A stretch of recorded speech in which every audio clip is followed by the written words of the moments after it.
Iran has vowed never to hold bilateral talks with the United States, but it holds open multilateral talks with the U.S., provided Washington lifts all the sanctions it has reimposed on Tehran. Iranian President Hassan Rouhani made the statement when he addressed Parliament today. Turning to Europe, which has been trying to calm tensions, Mr. Rouhani had strong words too. متاسفانه بعد از تخلف آمریکا و خیانت آمریکا و زیر پا گذاشتن تعهدش اروپایی ها هم یا به وظیفه خود عمل نکردند یا نتوانستند یا هر دو. The remarks come at the back of Iran threatening to take a strong step away from the 2015 nuclear deal if Europe could not offer new terms by the end of this week. Now, for more on this, our correspondent Haniyeh Sadat Jafarieh joins us live from Tehran. Haniyeh, tell us why President Rouhani is taking such a hardline approach. Now, is the deadline for the end of the week really realistic?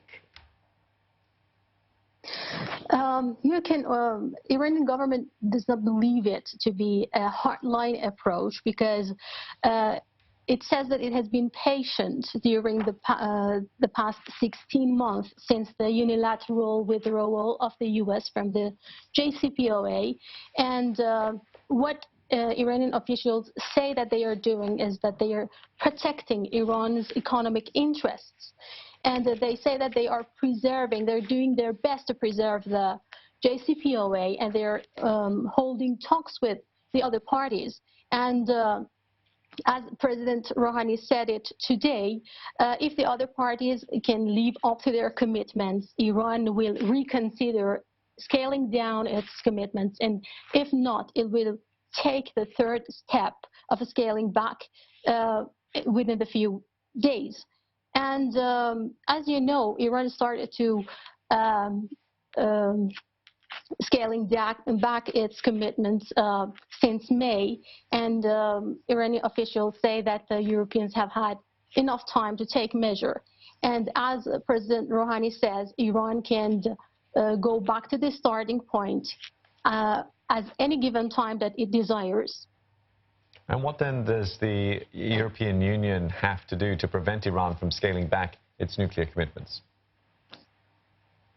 As President Rouhani urges Europeans, Iran wants them to purchase or pre-purchase its oil and have Iran let Iran access to its oil revenues. As you know, the Europeans have established a financial mechanism. It is called INSTEX. Iran wants Europe to purchase its oil and let the money through INSTEX back to Iran. And as Iranian officials believe, INSTEX is now an empty vessel, they call it, because they say that what Iran needs is much more. INSTEX is fairing now. And these are the 2 points that Iran urges Europeans to do. They want Europeans to fulfill their JCPOA commitments. All right, many thanks for that. Haniyeh Sadat Jafarieh speaking to us from Tehran.